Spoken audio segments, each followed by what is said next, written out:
வாக்கு செலுத்த முடியும். படித்தவர்கள்லாம் ஓட்டு போட்டு தான் ராஜாஜி அந்த காலத்தில் 30களில் முதலமைச்சர் ஆகிறார். அப்போ மொத்தமாக மெட்ராஸ் பிரசிடென்சியில் வாக்கு எண்ணிக்கைன்னு பார்த்தீங்கன்னா ரொம்ப சொற்பமானது. படித்தவர்கள் மட்டும் வாக்குகளோட ரொம்ப சொற்பமான வாக்குகளை போட்டு வெற்றி பெறுகிறார்கள். படிக்காதவனுக்கெல்லாம் ஓட்டு உரிமையே கிடையாது. இப்போ கிருஷ்ணமூர்த்தி சொன்னார், இடஒதுக்கீடு இதோடு ஓட்டே போட முடியாதுயா. 30கள் வரைக்கும் வருமான வரி கட்டுபவர்கள் தான் ஓட்டளிக்க முடியும். படித்தவர்கள் தான் படித்தவர்களுக்குன்னு தனி தொகுதி இருந்தது. நண்பர்களே, ஹண்டேன்னு ஒருத்தர் இப்பயும் உயிரோடு இருக்கார். 90 வயது கடந்தவர், ராஜாஜியோடு வாழ்ந்தவர், பல கட்சிகள் காமராஜரோடு தொடர்பு கொண்டவர். இப்போ கூட 90 வயசுல அமைதியாக வாழ்றாரு. ஹண்டே நின்று வெற்றி பெற்ற தொகுதி படித்தவர்கள் மட்டுமே பங்கேற்கக்கூடிய தொகுதி. அவர் எப்படி வெற்றி பெற்றார் தெரியுங்களா? அவர் ஒரு டாக்டர். அவர் டாக்டராக இருக்கும் பொழுது கிளினிக்கில் உட்காந்துருக்கிறார். வரவங்க யார் வராங்கிறது லிஸ்ட் எடுக்கிறார். எவன்லாம் படித்தவன் வராங்க, அவன் பேஷண்ட்டாக படித்தவன்லாம் பார்த்துட்டு அவன்கிட்ட ஒரு நோட்டீஸ் கொடுக்குறாரு. நான் சொல்லலை, அவரே சொல்லியிருக்காரு. இந்த நோட்டீஸ்லாம் கொடுத்து அவன் இதயத்தை தொட்டு பார்க்குறாரு. இதயத்தை தொட்டு பார்க்கறது எதுக்காக? வாக்குக்காக. அவன் இதயத்தை தொட்டு பார்த்துட்டு ஒன்றும் பிரச்சனை இல்லை, நோ ப்ராப்ளம், டோன்ட் வரி, இந்த சீட்டு. அவன் மருந்து சீட்டுன்னு கையில் வாங்குறான். ஒன்றும் கிடையாது, நான் எலெக்ஷனில் நிற்கிறேன், இந்த சீட்டில் முத்திரை போட்டு. அப்படி பெறப்பட்ட வாக்குகளில் 2 ஜெயிச்சு விட்டார். நண்பர்களே, மக்களாட்சி என்பது என்ன? படித்தவர்களுக்கு அந்த அறிவை உணர்ந்து கொண்டு யார் சிறப்பானவர்கள்னு ஓட்டு போட்டுக்கணும்ல. படித்தவன் அப்படி போட்டானா? டாக்டர் கொடுத்த சீட்டை வாங்கிட்டு போட்டான்.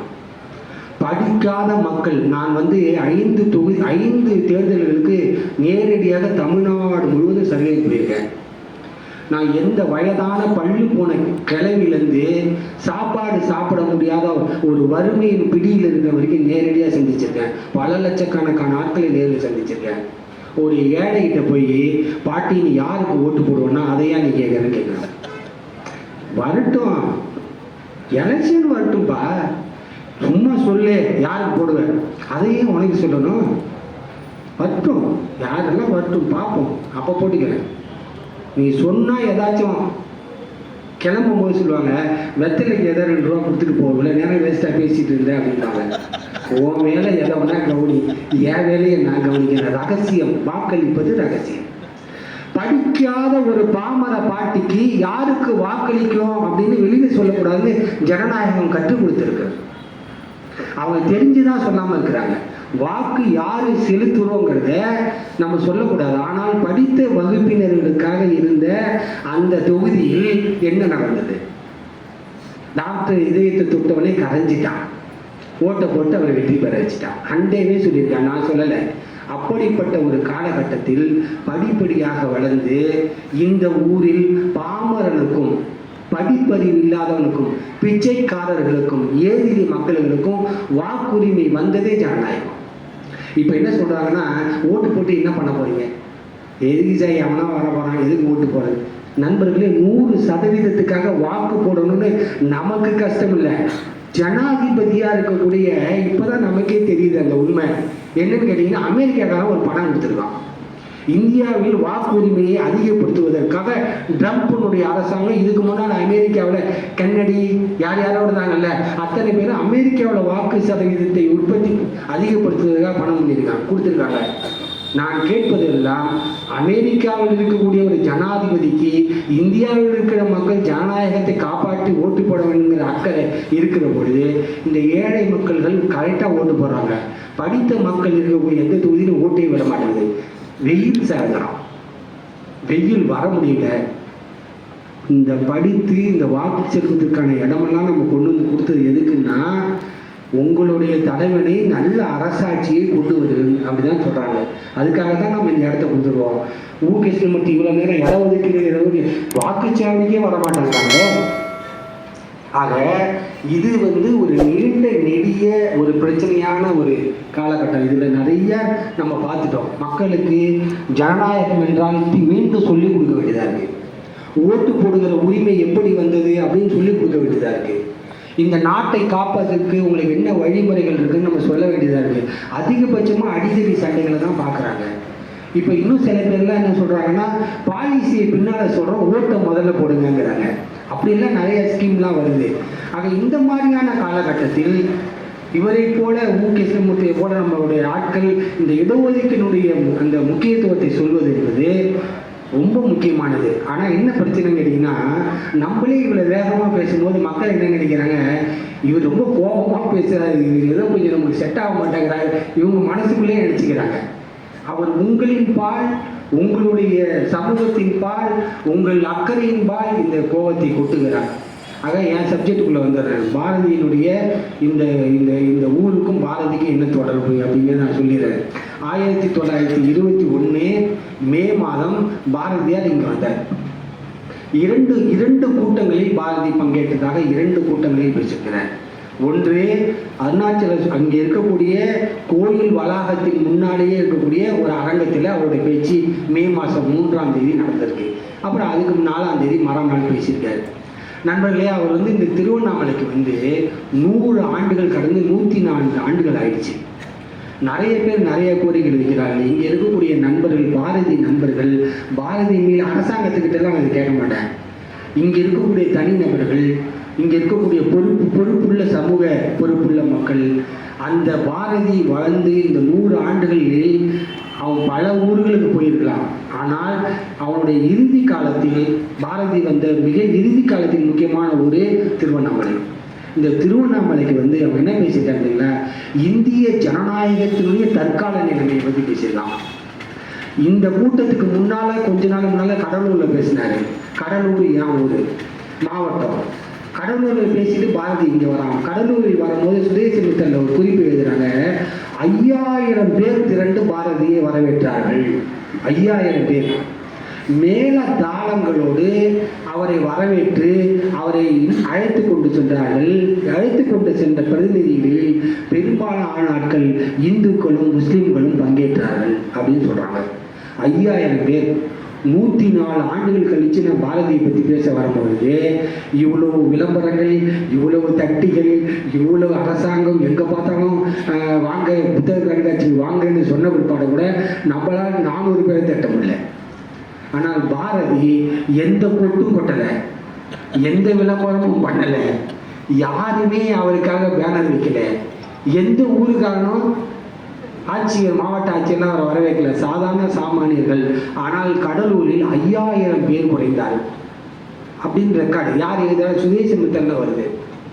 பின்னால் அந்த கூட்டத்தை முடித்துவிட்டு பாரதி திருவண்ணாமலைக்கு வரான். திருவண்ணாமலை வர்றதுக்கு பாரதிக்கு முக்கியமான காலம் என்னன்னா, நான் ஸ்கூல் டேஸில் படிக்கும் போது பாரதியை பற்றி ஒரு வகுப்புல ஒரு சிலபஸ் இருந்தது. என்னன்னா, பாரதி யானை அடித்து செத்து போயிட்டாரு. பல ஆண்டுகள் இதுதான் சொல்லிக்கிட்டே இருந்தாங்க. பாரதி யானை அடிச்சுலாம் சாவலை. அது ஒரு பொய்யான ரிப்போர்ட்டு. யாரோ ஒரு வாரியார் தப்பாக எழுதி கொடுத்த படத்தை பல ஆண்டுகள் நடத்துனாங்க. வரலாற்றில் பாரதி யானை அடித்து சாவலை. பாரதி 1920 டிசம்பர் மாதம் அல்லது ஜனவரி மாதம் அவர் கோயிலுக்கு போகிறாரு. எங்கே? திருவல்லிக்கேணி கோயிலுக்கு போகிறாரு. திருவல்லிக்கோடியில் வழக்கமாக எல்லா மிருகராட்சியும் எல்லா மிருகத்திலும் பாரதி அன்பு காட்டுறான். அதனால தான் காக்கை குருவி எங்கள் ஜாதினா. யானையை பார்த்தவனே பொங்கிட்டான். கிட்ட போயும் பழம், இலை, நொட்டு, லூசுக்கெல்லாம் கொடுக்கும்போது அந்த யானை அன்பால் அப்படி அரவணைக்குது. அவர் பாரதி என்னை போல ஒரு ஈன குரல் கொண்ட உடக தேக ஆரோக்கியம் இல்லாத ஒரு சாதாரண மனிதன். பாரதி லேட்டாக தான் லேசாக அந்த பாரதியை தொட்டுச்சு யானை. பயத்திலே கீழே விழுந்துட்டார். ஆனால் அவன் தான் எழுதுனா, ஜகம் உண்டு பயமில்லை மனமே அப்படின்னு எழுதுறான். அச்சமில்லை அச்சமில்லைன்னு எழுதுறான். இவ்வளவு வேகமா பாடின பாரதி லேசா யானை தொட்டவனே கீழே விழுந்தான். அவ்வளவுதான் அவனுடைய ஆனந்தி. அந்த விழுந்த வேகத்துல பாரதிக்கு பதட்டம் ஆயிடுது. யானை அதற்கு பிற்பாடு அந்த யானைகிட்ட மீட்டு கொண்டு போய் அவரை மருத்துவமனைக்கு சேர்த்த பிற்பாடு தேக ஆரோக்கியமெல்லாம் சரியான பிற்பாடு ஜனவரி மாதம் நல்லா ரெஸ்ட் எடுத்துட்டு மே மாதம் இங்கே வராரு. நல்லா புரிஞ்சுங்க நண்பர்களே, மே மாதம் இங்கே வரார். 2 மாதங்கள் கழித்து வருகிறார். ஆக பாரதியை யானையால் அடித்து விட்டதுன்னு வரலாறு சொன்ன பொய் வரைக்கு பிற்பாடு அவனுக்கு கலந்து கொண்ட ஊர் கடலூர், அடுத்தது திருவண்ணாமலை. இந்த ஊருக்கு அவன் பேசிவிட்டு பல மாதங்கள் கழித்து தான் வயிற்றுப்போக்கு ஏற்பட்டு 1921 அவன் இறந்து போறான். ஆக இந்த ஊரினுடைய நோக்கம் என்னன்னு கேட்டீங்கன்னா, பாரதி மிக மிக தமிழ்நாட்டில் பல ஊர்களில் வாழ்ந்திருக்கான். அவன் பிறந்தது எட்டயபுரம். எட்டயபுரம் ஜமீன்தார் தான் அவன் பிறக்கிறான். 1882 பிறக்கிறான். அப்போ எட்டயபுரம் ஜமீன்தார் பெரிய இந்தியாவிலே மிக முக்கியமான ஜமீன்தார்களில் ஒருவர். ஏன்னா டெல்லியில் காசியில் நடக்கக்கூடிய கான்ஃபரன்ஸுக்கு எட்டயபுரம் ஜமீன்தாரை கூப்பிடுறாங்க. அப்போ அந்த ஜமீன்தார் எவ்வளோ பெரிய ஆளாக இருந்திருப்பான்னு பாருங்க. அங்கேருந்து அழைத்து செல்லும் பொழுது பாரதியை அவன் அதுக்கு முன்னாலே பாரதி அங்கே போய் செட்டில் ஆகிட்டார் காசிக்கு. ஒரு தமிழ் கவிஞன் ஊர் ஊராக சென்று வெவ்வேறு இடங்களில் தன்னுடைய வாழ்க்கையை நடத்தினான்னா அது பாரதி தான். கம்பன் இருக்கிற இடத்துல இருந்தான். வள்ளுவர் எங்கே இருந்தாலும் இன்னும் கண்டுபிடிச்சிட்டே இருக்கிறாங்க. கன்னியாகுமரியாக இருக்குமா, மயிலாப்பூராக இருக்குமா அப்படின்னு கண்டுபிடிச்சிட்டே இருக்காங்க. ஆனால் எல்லா ஊர்களுக்கும் பயணித்த ஒரு முதல் தமிழ் கவிஞன் பாரதி தான். எட்டயபுரத்தில் பிறந்தான். அதுக்கு பிற்பாடு அங்கிருந்து புறப்பட்டு மதுரைக்கு வேலை தேடி வரான். மதுரையிலிருந்து புறப்பட்டு சீச்சி இந்த வேலையை தமிழ் பண்டிதனாக இந்த வேலையை செய்கிறத விட கேவலமான வேலை இல்லைன்னு அதை விட்டுட்டு சுதேசமித்திரனுக்கு சென்னைக்கு போனான். 1904 வரதுக்கு முன்னாலேயே ஒரு தமிழ் கவிஞன் வெளி மாநிலத்துக்கு போய் முதல்ல படித்தவனே பாரதி தாங்க.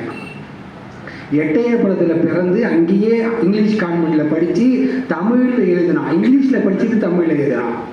தமிழில் எழுதின ஒரு எட்டயபுரத்தில் இருந்த பாரதி காசியில் போய் படிக்கிறான் சார். ஒரு எட்டய கிராமம் இப்போ போய் நீங்கள் பார்த்தீங்கன்னாலே ஒரு குக்கிராமம்.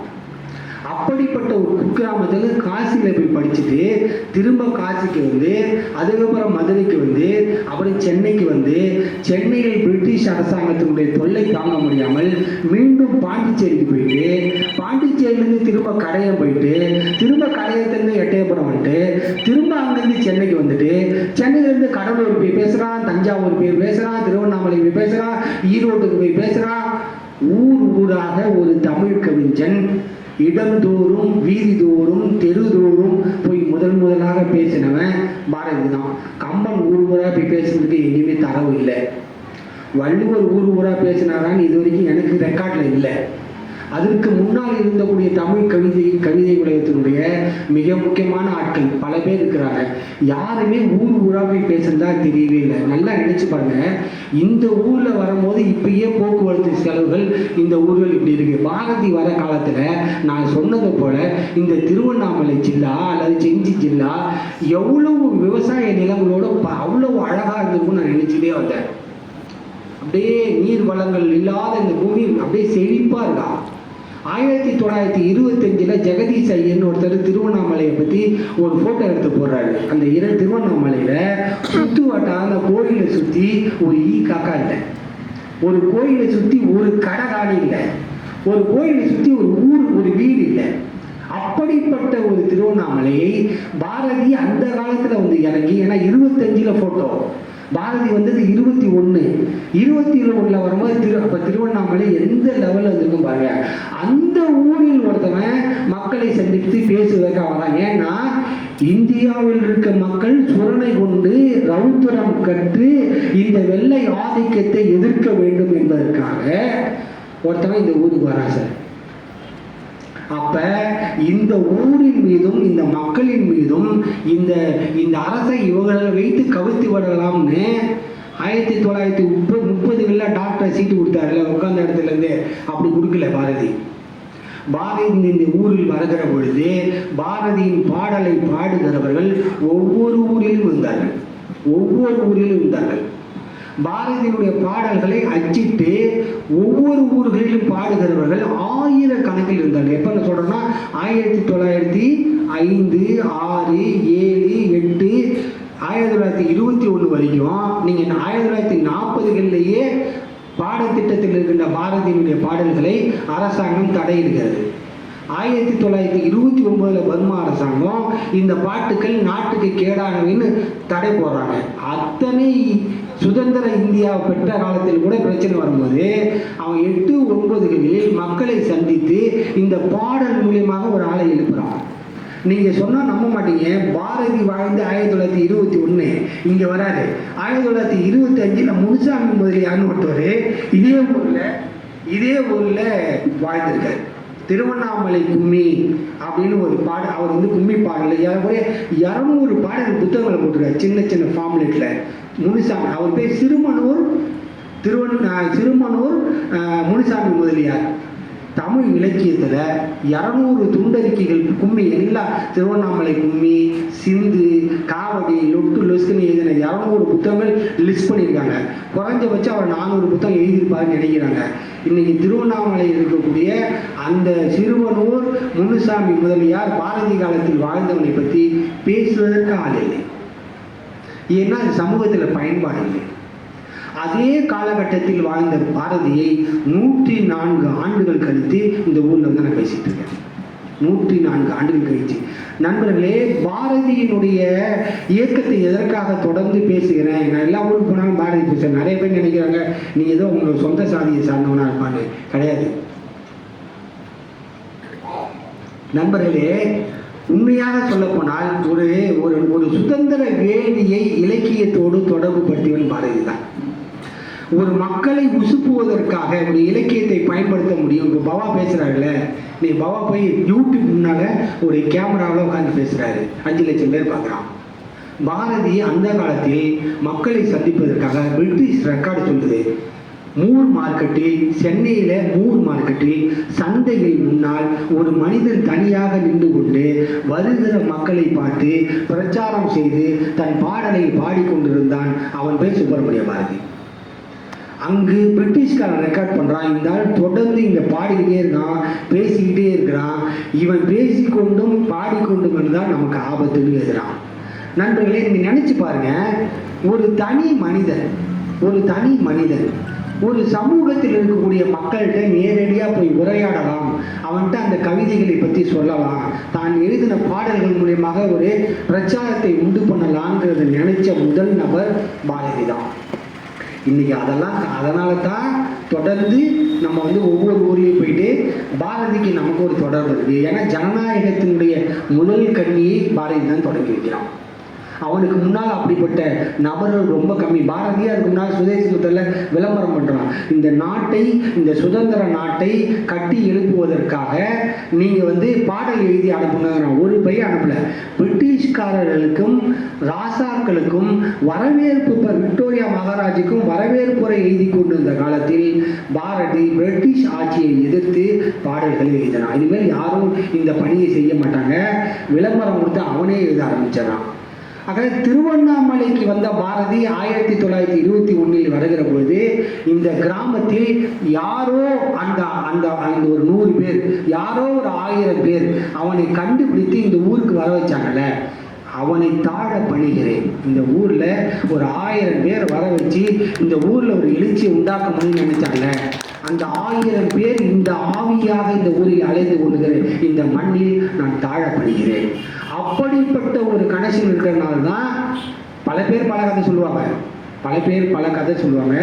இந்த ஊரில் தான் பாரதிக்கு தொடர்பான கபாலி சாஸ்திரி வாழ்ந்தார்.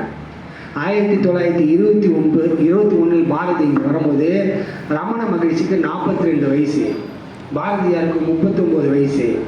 39 வயசு ஒரு வாலிபன் நோய்வாய்ப்பட்டு உயிருக்கு பிழைத்து இந்த நாட்டை எழுப்ப முடியும்னு சொல்லி கனவு கண்டிருந்த பொழுது ஒரு ஆள் துறவரம் கொண்டு இந்த நாடே வேணாம், இந்த மக்களே வேணாம், இவனை எவனுமே எனக்கு வேணாம், ஒரு சாமியே போதும் தனியாக போய் உட்காந்துருக்கான். அந்த ஊரில் வந்து பாரதி மக்களை எழுப்புகிறார். 2 கான்ட்ராஸ்டா நீங்க நினைச்சு பாருங்க. 1921 இங்க வரும்போது ரமண மகிழ்ச்சிக்கு 42 வயசு. பாரதி அவரை விட 3 ஆண்டுகள் இளையவன்.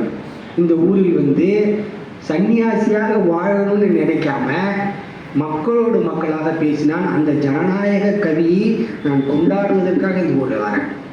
அந்த ஜனநாயகம் மீண்டும் தழைக்க வேண்டும். அதன்பால் எல்லாரும் இந்த கோயிலுக்கு வரவங்களா, ஒரு காலத்தில் வரவங்களாம் கோயிலுக்கு பலன்னு வந்துட்டு இருந்தாங்க.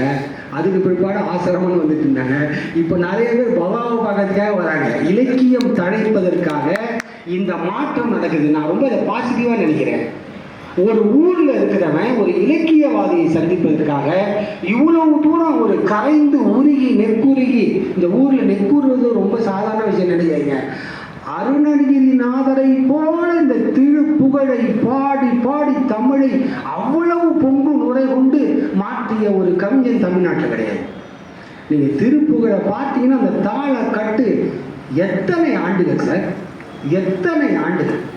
தமிழ்ல எனக்கு தெரிஞ்சு தேவாரம், திருவாசகம், வள்ளலாறு யாரோட ஒப்பிட முடியாது அருணகிரிநாதரை. நீங்க அவர் வந்து நீங்க எந்த டெக்ஸ்ட்ல நீங்க எவனா யாராவது ஆன்மீகமா கூட நகர்த்தி வச்சீங்க, ஆனால் அவனை போல தமிழை பாடியவன் இந்த உலகத்தில் தமிழை அப்படி இசையிற அவ்வளவு கொண்டு போய் சேர்த்தவன் இந்த உலகத்தில். அவன் பிறந்த ஊரில், அவன் நின்ற ஊரில் அருணகிரிநாதன் வாழ்ந்த இந்த மண்ணில் பாரதி பேசினான். பாரதியோடு அவன் நேரடியாக இலக்கிய ரீதியாக சம்பாஷணை. அப்படிப்பட்ட இலக்கியம் வளம் உள்ள இத்தனை வறட்சியான ஒரு ஊர்ல ஏறக்குறைய அருணகிரிநாதர் போய் பாரதி போய் எவ்வளவோ பேரெல்லாம் போன பிற்பாடு உளமாற சத்தியமாக சொல்கிறேன், மேடைக்காக நான் பேச மாட்டேன், 30-40 ஆண்டுகள் கழிச்சு ஒருத்தன் ஊர்ல நீதி நேர்மை பேசுறான், அவர் இலக்கியம் பேசுறான், அவர் வீட்டுக்கு வராங்கிறாங்க. எனக்கு உண்மையாவே சினிமாக்காரர்களை போல கல்நெடுஞ்சம் படித்தவர்களை நான் கண்டதே இல்லை. நான் தமிழ் சினிமாவில் 25 வருஷம் உள்ள இருந்திருக்கேன். எல்லாரையும் நேரடியாக பார்த்தவன் பைசியவன் தான். அந்த தைரியத்தில் சொல்றான், அவன் இரும்பு இதயத்தை உருக்கவே முடியாது. எவ்வளவுதான் நீங்க உருக்குனீங்கன்னா அந்த சட்ட பாக்கெட்ல என்ன இருக்குன்னு தான் கடைசியா பார்ப்பான். அப்படி கொண்ட இல்லம் கிடைத்த ஒரு மகளிரை உருகி போய் பவாவை பார்த்துட்டேங்கிறாங்க எல்லாரும். சார் உங்க வீட்டுக்கு வரணும், சாப்பாடு சாப்பிடணும், உங்க வீட்டுல செஞ்ச உங்க பேச்சை கேட்டேன். அந்த அருணகிரிநாதரை போல பொங்கு நுரை கொண்ட கதைகளை அவர் சொல்ற கதைகள்ல நிறைய பேருக்கு கொஞ்சம் காண்டு வருது. நீங்க ஒரு மனிதனுடைய மிகப்பெரிய பிரச்சனை என்ன தெரியுங்களா? அதிகமா பணம் சேர்த்தவனை கூட இந்த உலகம் ஏற்றுக்கொள்ளும், அதிகமாக புகழை சேர்ப்பவனை ஒருபோதும் வழிவகுக்காது, கரிச்சு கொட்டிடுவாங்க. அது வள்ளலார் தீயில் நின்றதுக்கு இணையானது. அது இந்த புகழ் தீ இருக்கு பாருங்க. ஒரு மனுஷனை வந்து பக்கத்தில் இருக்கவன நீங்க ஒரு பெரிய கோடீஸ்வரர் வரானா எந்திரிச்சு நிற்பாங்க, ஜமீன் வரானா எந்திரிச்சு நிற்பான், கேள்வியே கேட்க மாட்டான். இவர் இத்தனை கோடிக்கு இத்தனை ஏக்கர் நிலத்துக்கு சொந்தக்காரனா கை கட்டி நிற்பான். ஆனால் ஒரு புகழ்மிக்க மனிதன் ஒரு வருகிறான்னு சொன்னா அவனுக்கு உள்ளுக்குள்ள ஒரு எழுப்பு, அப்படியே அந்த ஒரு எரிச்சல் வரும் பாருங்க. எப்படிதான் இந்த மனுஷன் தாக்குறாருன்னு தெரியல, ரொம்ப கஷ்டம். அந்த ஊரில் இத்தனை ஆண்டுகள் கழித்து ஒரு இலக்கியத்தை பேசுபொருளாக மாற்றிருக்கிறேன். நேற்று கூட ஒரு நிகழ்ச்சிக்கு நான் போனேன். உளமான எல்லா நபர்களும் அவரோட நின்று செல்ஃபி எடுத்துக்கிறாங்க. செல்ஃபி எடுக்கிறது முக்கியம் இல்லை சார். என்னத்தை நான் சொல்ல வரேன்னா, ஒரு மனிதன் மீது அன்பு செலுத்துகிற நிலை கம்மியாயிடுச்சு. அருணகிரிநாதரை நீங்க கூற பாடுகிறவர்கள் குறைந்து விட்டார்கள். சாமி கிட்ட போய் வேண்டவங்களுடன் தன் குறைகளை சொல்வதற்காக தான் போறான். பக்கத்து வீட்டுல இருந்து சொன்னா பிரச்சனைன்னு கோயில போய் சொல்றான். ஒருவேளை கோயில் இருக்கக்கூடிய சாமி எல்லாருக்கும் கால் பண்ணி சொல்லிடுவாரு, வாட்ஸ்அப்ல அன்னைக்கே பார்த்துட்டு வந்தவனே சொல்லிடுவாருன்னா கோயிலுக்கு போவதை தள்ளிவிடுவார்கள். அப்படிப்பட்ட ஊரில் அன்பு செலுத்தி அறவாழ்வு சொல்லி இலக்கியத்தை பேசி இதையெல்லாம் நிரூபிக்கக்கூடிய ஒரு ஆள் இந்த ஊரில் இருக்கிறார். ஆக இத்தனை முக்கியமான ஒரு காலகட்டம், இவ்வளவு ஒரு எழுச்சியை உண்டாக்குறதுங்கிறது சாதாரண விஷயமே கிடையாது. இன்று ஒரு காலகட்டத்தில் 100 ஆண்டுகள் கழித்து இந்த பாரதியை பற்றியும் இந்த ஊரை பற்றியும் சொல்வதற்கு நான் ஒரு நபராக இங்கு வருகிறேன். இந்த ஊர்ல நீங்க இதே ஊர்ல தான் கபாலி சாஸ்திரின்னு ஒருத்தர் இருக்காரு. 1900 எனக்கு தெரிஞ்சு 1918 அல்லது 18க்கு முன்னால் 17-16களில் இந்த ஊரில் இருந்த கபாலி சாஸ்திரின்னு ஒரு ஆளு பாரதியாரை சந்திக்கிறதுக்காக பாண்டிச்சேரி போறாரு. அவருடைய இலக்கு என்னன்னு கேட்டீங்கன்னா அரவிந்தரை பார்க்கணும். கபாலி சாஸ்திரியை பத்தி ஒரு குறிப்பு கூட கிடையாது. நான் தான் தேடி என்ன நூலில் பின்னால் புன்னூரில் போட்டேன். அவன் பாரதியை பார்க்கறதுக்காக இங்கிருந்து அவ்வளோ தூரம் போகிறான். பாரதியை பார்த்தாலும் மகிழ்ச்சி அடைஞ்சிட்டு அவன் சொல்கிறான், நான் அரவிந்தரை பார்க்கணுங்கிறான். பாரதி கோச்சிக்கவே இல்லை. என்னடா என்ன பார்க்க வரவா அரவிந்தரை பார்க்க போறானே. ஏன்னா அரவிந்தர் பாரதியினுடைய மிகப்பெரிய ஒரு ஆத்ம ஸ்ரீடர், ஆத்ம குருநாதர். அவன் தான் வேதம் பயில்றான். சமஸ்கிருதம் உட்பட பல சூத்திரங்களை அவரிடம் தான் அந்த விளக்கங்களை பெறான். அதுக்கு நீங்க ஆரியா பத்திரிகை படிச்சீங்கன்னா தெரியும். பாரதியிட்ட போய் கேட்டவனே சொல்றான், என்னப்பா நீ அரவிந்தரை பார்க்கணுங்கிறியே, ரமண மகிழ்ச்சி போலவே அப்பயே அவரும் என்ன முடிவு பண்றாரு, மனிதர்களையே சந்திப்பதில்லை, ஒரு பையில பார்க்கறது இல்லை, தாழ் வச்சுட்டு வீட்டுக்குள்ளேயே உட்காந்துட்டார். இவர் சொல்றாரு, தாழ் வச்சுக்கிட்டு வீட்டுக்குள்ளேயே உட்காந்துருக்காரு, அவர் யாரையுமே பார்க்கறது கிடையாது அரவிந்தர். இப்ப நீ எப்படி போய் அவரை பார்க்க முடியுங்கிறாரு, நீங்க எனக்கு ஹெல்ப் பண்ணுங்கிறார். பாரதி ஒரு கிண்டலாக ஒரு கடிதம் எழுதி தருகிறார். கிண்டலா கேலியாக ஒரு கிண்டல் எழுதிட்டு கீழே பேர் போடுறான் சக்தி குமார்னு போடுறான். சக்தி குமார்னு பேர் போட்டு கிண்டலாக ஒரு புத்தி இதை கொடுத்து நீ போய் இவர்கிட்ட கொடுத்து நீ போய் பாருங்கிறான். அதை போய் கொடுத்து அவர் அரவிந்தரை சந்திப்பதற்கு கபாலி சாஸ்திரி அவர் போய் அரவிந்தரை சந்திப்பதற்கு இந்த ஊரை சார்ந்தவன் அவன் இங்கே சந்திப்பதற்கு பாரதி தான் காரணம். என்ன இருக்குன்னு கேட்டிங்கன்னா, அவர் அரவிந்தரை சந்தித்து பிற்பாடு ஆன்மீகத்தின் பால் ஈடுபட்டு அவருடைய வாழ்நாளில் இறுதி காலம் வரை கபாலி சாஸ்திரி இந்த திருவண்ணாமலையில் அரவிந்தர் ஆசிரமத்தில் தான் கடைசி காலம் வரை வாழ்ந்தார். ரமண ஆசிரமத்தில் தான் கடைசி வரை தன் வாழ்நாளில் வாழ்ந்தார். ஆக நீங்கள் எல்லா கட்டத்திலையும் நீங்கள் தேடி பார்க்கிற பொழுது ஒரு ஜனநாயகத்தினுடைய ஒரு கண்ணியாக பாரதி இருக்கிறான், ஒரு மக்களுடைய விளிம்பு நிலை மக்களுடைய குரலாக பாரதி இருக்கிறான், ஒரு ஆன்மீக தேடல் கொண்ட ஒரு மனிதனுடைய கண்ணியாக பாரதி இருக்கிறான், ஒரு இலக்கியத்தினுடைய சாராம்சம் கொண்ட ஒரு மனிதனாக பாரதி இருக்கிறான். தமிழ்நாட்டிலேயே தமிழ் இலக்கியத்திலேயே நீங்கள் படித்தீங்க யாருன்னா கேளுங்க, முதலாக குழந்தைகள் மேலே கணிசன் கொண்டான் பாரதி தான். அதுக்கு முன்னால் ஒரு குழந்தைக்கு ஒரு பாட்டே கிடையாது. யாராவது எழுதியிருக்காங்க குழந்தை பாட்டு? ஒருத்தவங்களும் குழந்தையை கேர் பண்ணி பாரதிக்கு முன்னால பாப்பா பாட்டை போல குழந்தைகளுக்காக ஒரு பாட்டை எழுதுனதே கிடையாது. ஒரு சாதாரண ஒரு குழந்தை மீது கொண்டு அவனுக்கு இருக்கிற இந்த கருணை உள்ளம், அந்த குழந்தை அதை படித்து விட்டு இவனுக்கு பின்னால இந்த நாட்டை மாற்றக்கூடும் என்ற அந்த ஆத்ம நிறைவு பெற்றவன் பாரதி. அவன் அந்த ஊரில், அந்த நிலத்தில், அந்த இடத்தில் நீங்கள் எல்லாம் பாரதியை பற்றி தெரிந்து கொண்ட பிற்பாடு உங்களிடம் வைக்கிற ஒரே ஒரு கோரிக்கை என்னன்னா, அவர் பேசி 100 வருஷம் ஆயிடுச்சு, 104 வருடங்கள் ஆயிடுச்சு, இந்த கோயில் மூலமா மக்கள் அனைவரும் சேர்ந்து இவ்வளோண்டு சில 100 ஆண்டுகளுக்கு முன்னால் என் ஊரில் பாரதி பேசினான். 100 ஆண்டுகளுக்கு முன்னால் இந்த ஊரிலிருந்து தான் அவன் விடுதலை முழக்கத்தை வைத்தான். 100 ஆண்டுகளுக்கு முன்னால் பிரிட்டிஷ்காரனை இந்த ஊரில் இருந்து தான் அவன் விரட்டினான் அப்படின்னு இவ்வளோண்டு ஒரு சிலை. நீங்கள் தனிப்பட்ட நபர்கள் ஆளுக்கு கொஞ்சம் காசு போட்டு மக்களால், அந்த அரசாங்கம் செய்யணும் அவசியம் இல்லை, மக்களால் திரட்டி அந்த 1000 பேர் சொன்னல அவனோட வாரிசுகள் யாராவது ஒருத்தர் இருப்பீங்க, நீங்கள் யாரும் தெரியாது, நீங்களாகவும் இருக்கலாம், அந்த வாரிசுகளில் ஒருவன் நானாகவும் இருக்கலாம். அப்படிப்பட்ட நபர்களில் யாராவது ஒருத்தர் சிறு சிறு பணங்களை சேர்த்து இந்த பாரதி இந்த ஊரில் மீண்டும் இந்த உறவோடு பாரதி கலந்திருக்கிறான் அப்படின்னு நீங்கள் நிரூபிக்கணும். அதுதான் என்னுடைய மிக முக்கியமான கோரிக்கை. நான் ரொம்ப நேரம் பேசிட்டேன்னா நேரம் இருக்கான்னு தெரியல, முடிஞ்சிச்சா சார்? இப்போ உங்களுக்கு இந்த ஒரு பின்புலத்தோடு நீங்கள் பாரதியை பற்றி பல கதைகள் சொல்கிறாங்க. நண்பர்களே, நீங்கள் பாரதி பெண் விடுதலைக்காக பேசினான்னா ஒரு ஃபைல் எடுத்துகிட்டு வராங்க, இவர் எதிராக பேசினாரு பாருங்கள், இந்த ஃபைலை செக் பண்ணுங்கள். சாதி உணர்வுகள் பாரதி சொன்னால் வாங்க, இந்த ஃபைல் ஒன்று இருக்குது, இந்த கேஸு பாருங்கள், இது எதிராக பேசினாரு.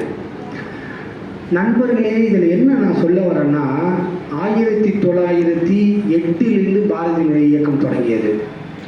1908 ஒரு பையன் இங்கே சாதி விடுதலையை பற்றி சொல்வதற்கு குரல் இல்லை.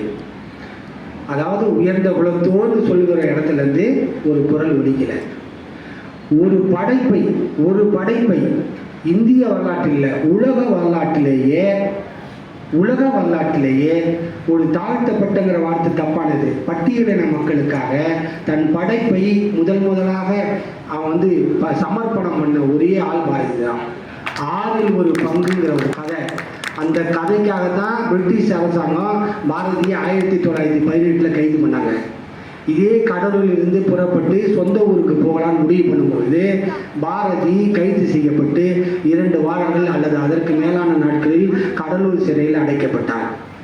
அந்த சிறையில் அவன் அடைக்கப்படுவதற்கு முன்னால் 1911 தமிழ் இலக்கியத்தில்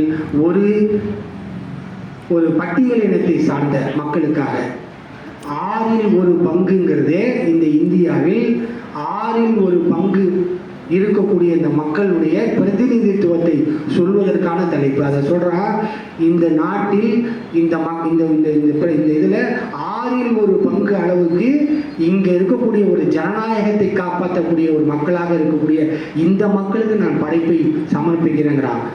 இத்தனை ஆண்டு ஆயிடுச்சு, எனக்கு தெரிஞ்சு தமிழ் இலக்கிய வரலாற்றில் ஒரு தலித் குடும்பத்திற்கு இந்த நூலை சமர்ப்பிக்கிறேன்னு எந்த எழுத்தாளரும் சொன்னதை நான் பார்த்ததே இல்லை. அவங்க அப்பா, பெரியப்பா, சித்தப்பா, அப்புறம் மேல் அதிகாரிகள், கீழ் அதிகாரிகள் எல்லாத்துக்கும் சமர்ப்பணம் பண்ணுறாங்க. அவங்களோட உறவினர்களுக்கு சமர்ப்பணம் பண்ணுறாங்க.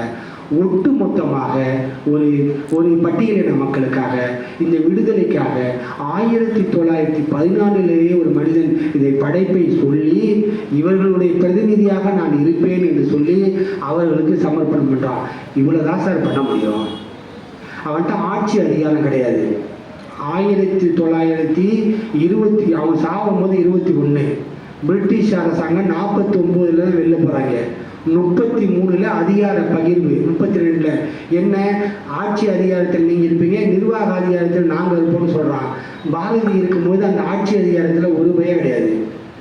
பாரதியினுடைய பெரிய பங்கு என்ன தெரியுங்களா? நீங்க நல்லா புரிஞ்சுங்க. நீதிபதியை வெள்ளைக்காரனாக நியமிப்பதா அல்லது இந்தியர்களை நியமிப்பதான்னு பிரச்சனை. பிரிட்டிஷ்காரன் சொல்றான், நீதி பரிபாலனம் பண்ணுவதற்கு பிரிட்டிஷ்காரன் இருந்தாதான் நேர்மையா நீதி வழங்குவாங்கிறான். இவங்க பாராட்டெல்லாம் படிச்சுட்டு இவ்வளவு பெரிய ஆளா வந்து இறங்கின பிற்பாடு கூட நீதிபதி ஸ்தானத்துக்கு ஒருத்தவனை போட முடியல. பாரதி 1908-9 எழுதுகிறான், நீதிபதி ஸ்தானத்திலையும் எங்களை போன்ற இந்தியர்கள் நிர்ணயிக்க வேண்டும். எப்போ எழுதுனா?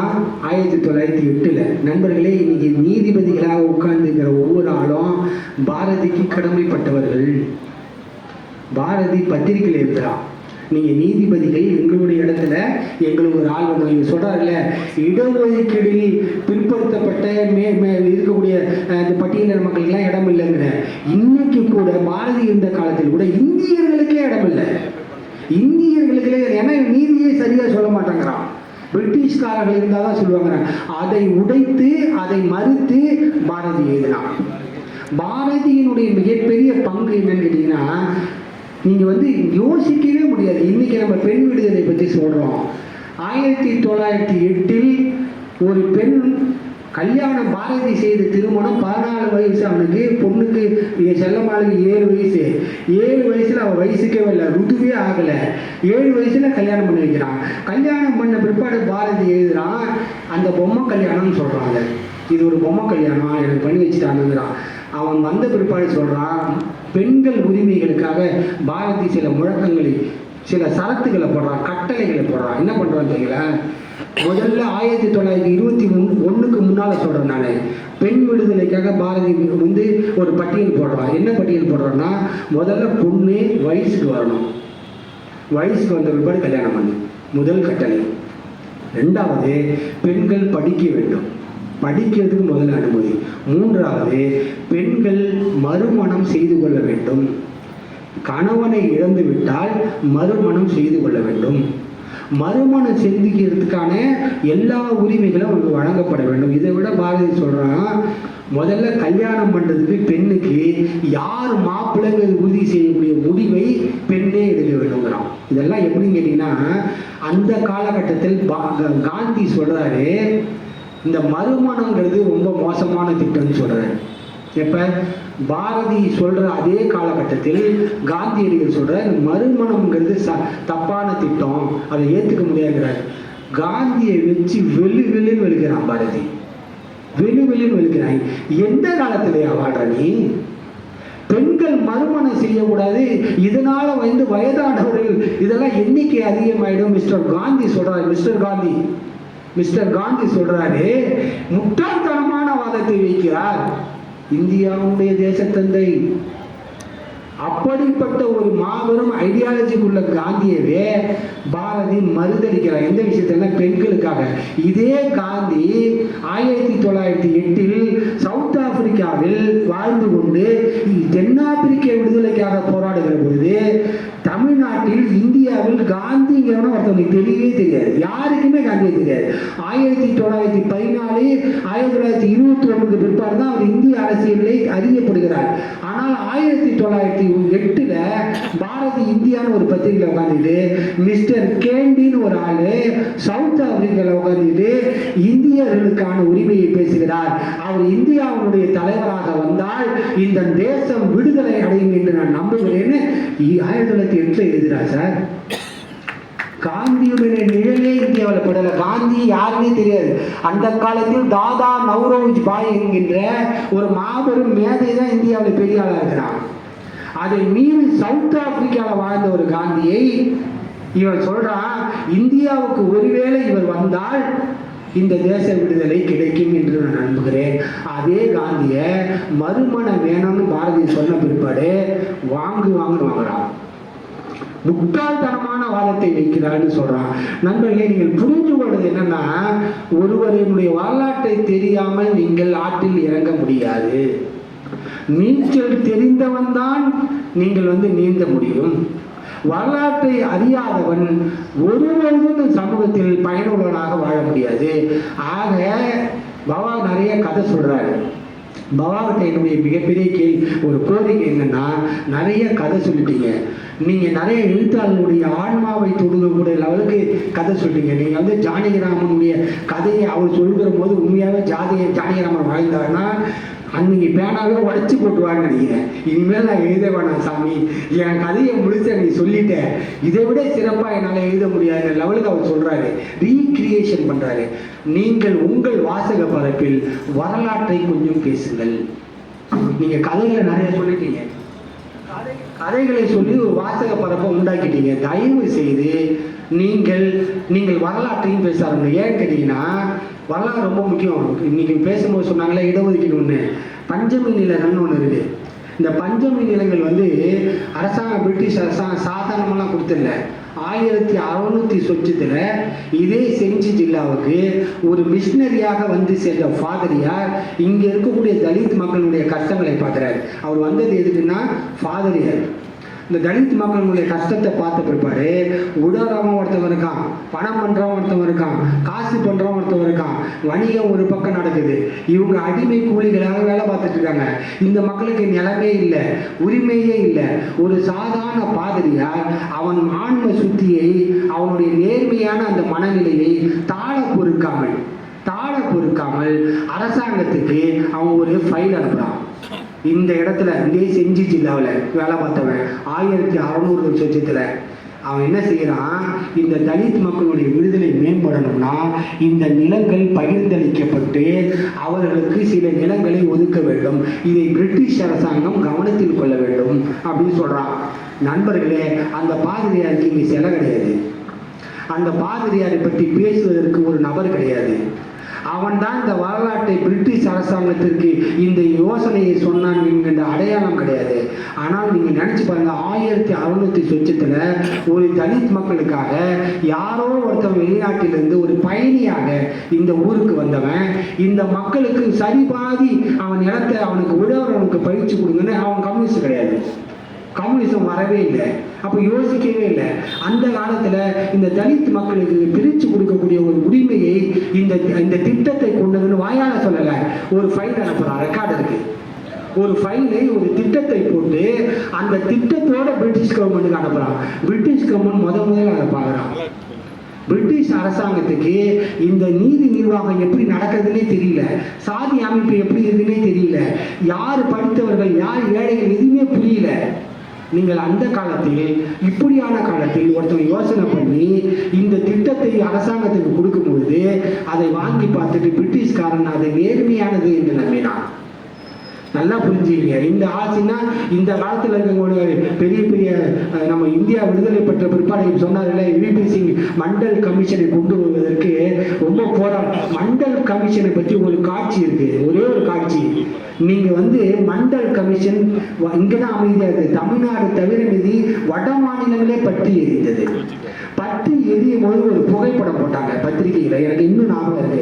நான் ரொம்ப சின்ன பையன். அந்த காலத்தில் ஊரே எரிந்து கிடக்கும் சாம்பலா, அந்த சாம்பலுக்கு மத்தியில் ஒருவன் தலையில் சாலிடர் டிவியை வைத்துக் கொண்டு நடந்து போவான். அதான் படம். நண்பர்களே, இந்த டிவி ரொம்ப முக்கியம். பின்னால ஏன் நம்ம டிவி கொடுத்தோம்னு உங்களுக்கு தெரியும். இந்த டிவி அதோட குறியீடு தான். செய்தி மக்களுக்கு போய் சேர்ந்தால் விழிப்புணர்வு தானா வரும். மண்டல் கமிஷன் போது போடப்பட்ட மிகப்பெரிய படம், ஊரே சாம்பல் காடாக எரியும். ஒரு சாமானிய மனிதன் தலையிட்டு ஒரு சாலிடர் டிவியை எடுத்து நடந்து போயிட்டு இருப்பான்.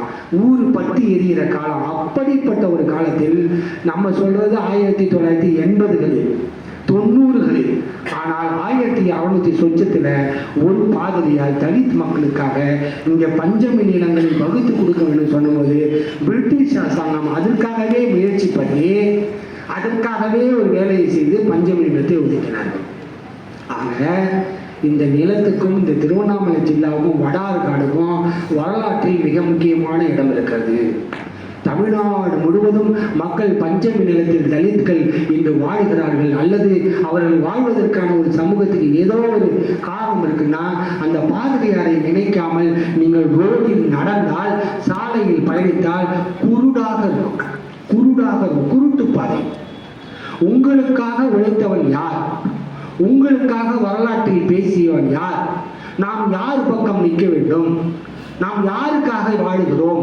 நமக்கு பின்னால் யார் நமக்காக ஒழித்தார்கள்? 100 ஆண்டுகள் வரலாறு இல்லை, 405 ஆண்டுகள் வரலாறு. பிரிட்டிஷ் சாம்ராஜ்யம் முடிச்சு 400-300 ஆண்டுகள்ல நம்ம படிப்படியாக பெற்ற உரிமைகள் எல்லாம் நீங்க அதான் சொல்றான் பாரதி எழுதினாங்க, நீங்க சாதாரணமாக வந்து விட்டதா இந்த சுதந்திரம்? கண்ணீர் விட்டோ வளர்த்தோம் சர்வேசா, கண்ணீர் விட்டோ வளர்த்தோம். நீங்க தண்ணீர் விட்டு இன்னைக்கு வளர்க்கறதுக்கு ஆள் இல்லை.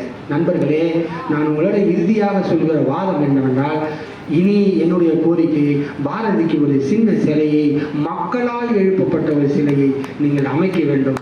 பவாவை போன்ற ஆட்கள் கொஞ்சம் வரலாற்று கதைகளையும் சொல்லணும். என்னன்னா நீதி, நேர்மை, நல்லது இதெல்லாம் நம்ம சொல்லிட்டோம். அவனுடைய மனசாட்சியை கிளறிட்டோம், அவனை போட்டு புரட்டிட்டோம். அன்பால், அழகால் அவனுடைய இதால் நீங்க புரட்டி எடுத்துட்டீங்க. ஆனால் இந்த சமூகத்தினுடைய ஒரு வரலாற்று மனிதனை ஒவ்வொரு காலத்திலும் ஒருத்தவனை பற்றி பேசுங்க, 10 கதை சொல்லுங்க, ஒரே ஒரு வரலாற்றாளர் சொல்லுங்க. அப்படி சொன்னால் உங்களால் அதிகபட்சமான மக்களை என்னை விட போய் சேர முடியும் என்று சொல்லி இந்த திருவண்ணாமலையில் எனக்கு அற்புதமான ஒரு வாய்ப்பை சொன்னாங்க. பெரிய 1000கணக்கான கூட்டம் வரணும், 2000கணக்கான கூட்டம் நான் எப்பயுமே நினைச்சதே இல்லை. எனக்கு போதும் ஒரு 2 பேர், யாருமே இல்லைன்னா ஒரு மைக் வச்சு தனியாக பேசிட்டே இருப்பேன். ஆக நாம் யாருக்காக பேசுகிறோம் என்பது முக்கியம். மக்கள் இப்போ என்ன பண்ணுறாங்கன்னா, பெரிய பிரபலங்கள் வந்தால்தான் அவர்கள் பின்னால் வந்து கேட்பேன் அப்படிங்கிற மனநிலை அதிகமாகிவிட்டது. இந்த இளைஞர்கள் எல்லாம் இந்த கூட்டத்துக்கெல்லாம் வரலன்னு கவலைப்படுறாங்க. நண்பர்களே, நீங்கள் புத்தகம் என்பது நீங்கள் தொடக்கூடாது என்று சொன்ன பொருள், நீங்கள் கண்ணால் பார்க்கக்கூடாது என்று சொன்ன பொருள்.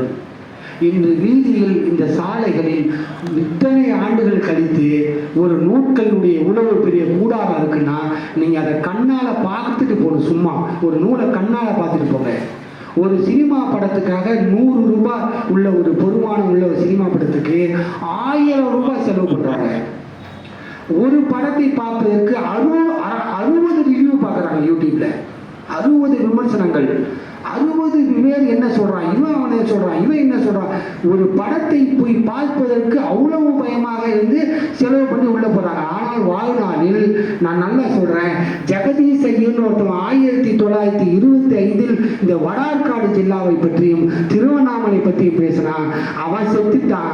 அவன் செத்து 120 ஆண்டுகள் அல்லது 105 ஆண்டுகள் கழித்து ஒரு மனிதன் நான் வந்து பேசுகிறேன். நிறைவில்லாத செல்வம், நிறைவில்லாத செல்வம். நீங்க சமூகத்துல ஒரு நூலை உங்க வீட்டுல கொண்டு போய் வச்சுட்டீங்கன்னா அதை போல வெடிகுண்டு வேற ஒண்ணு கிடையாது. அதன் வேலையை அதை செய்யும். அது யாருக்கு தேவையோ அவன் எடுத்து அதை படிப்பான். என் வீட்டுக்கு வரவங்களாம் கேட்பாங்க, இவ்வளவு புத்தகம் வச்சிருக்கீங்க, படிச்சிருக்கீங்களான்னு கேட்பான். அதை பத்தி நீ கவலைப்படாத, நான் தான் கவலைப்படணும். இவ்வளவு புத்தகம் காசு போட்டு வாங்குறீங்க அப்படின்னு கேட்பாங்க, நீ கவலைப்படாத, அதை நான் தான் கவலைப்படணும். நான் புத்தகம் வாங்கவில்லை என்று சொன்னால் அந்த பணத்தை நான் வேறு விதமாக செலவு செய்திருப்பேன். என் உடல் சுகவீனம் இல்லாமல் போயிருக்கும். நான் தமிழால் கற்று, தமிழால் படித்து, தமிழ் அவையால் பெற்றதனால்தான் சுத்தி இவ்வளவு சுத்த சுவாசனம் உள்ள இந்த மக்கள் மத்தியில் கொஞ்சமாவது நிலை தவறாமல் நான் நிற்கிறேன் என்று சொன்னால் இதுதான். அதனால உங்களுடைய குழந்தைங்களுக்கு சின்ன வயதுலேருந்து நீங்க புத்தகம் வாங்கி படின்னு சொல்லாதீங்க. தயவு செய்து வாங்கி வீட்டில் வச்சிருங்க. அதனுடைய வேலையை அதுவாக வந்து உங்களை அழைத்து கொண்டு அது நேரடியாக அவன்கிட்ட போய் அந்த வேலையை செய்யும். அது மருந்தை போல அல்ல, அன்பை போன்றது. அது யாரை தழுவணுமோ அதுவே தருவோம். நீங்க மருந்தை போல ஊற்றுனீங்கன்னா ஜுரம் சரியான பிற்பாடு மருந்தை திரும்பி பார்க்க மாட்டாங்க. அதே போல இந்த புத்தகத்தை திரும்பி பார்க்க மாட்டாங்க. அதனால் நண்பர்களே, உங்களிடம் நான் சொல்வது என்னவென்றால், வருடத்திற்கு ஒரு 200 ரூபாய் செலவு பண்ணுங்க. வெறும் 200 ரூபாய். அவ்வளவு கருமையா நம்ம போனா புதுசா ஒரு 200 ரூபாய் செலவு பண்ண முடியாதா? அரசாங்கம் இன்னைக்கு பெண்களுக்கெல்லாம் இலவசமா பேர்ந்து விடுறாங்க. அந்த தொகையிலிருந்து நீங்கள் 100 ரூபாய் செலவு செய்யுங்கள். இந்த நாட்டில் இந்த நூல் உங்கள் தலைமுறையில் தொடக்கூடாத என்ற நூல் உங்கள் தலைமுறைக்கு வந்து சேருகிற பொழுது அதன் வேலையை அது செய்யும். நன்றி, வணக்கம்.